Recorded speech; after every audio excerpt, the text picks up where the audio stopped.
Tilam angin daripada Modofo. Yang ini saiz single.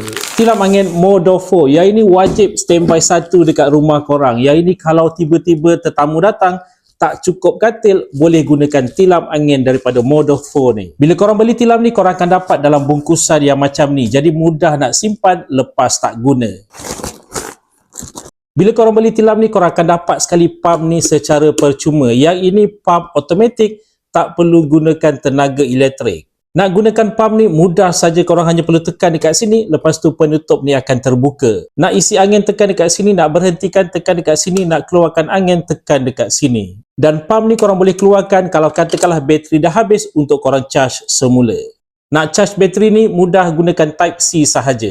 Jom kita pump tilam daripada Modofo ni. Lepas angin dah penuh, macam inilah tilam angin daripada Modofo ni. Korang tengok tu, bahagian depan dia macam ni, bahagian belakang dia macam ni. Dan tilam ni tak berat sebenarnya, ringan sahaja.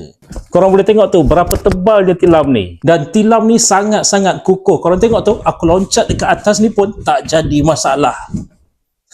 Semput. Jadi guys, dapatkan tilam daripada Modofo ni. Nak beli korang boleh klik je pada link yang aku letakkan dekat bahagian bawah ni.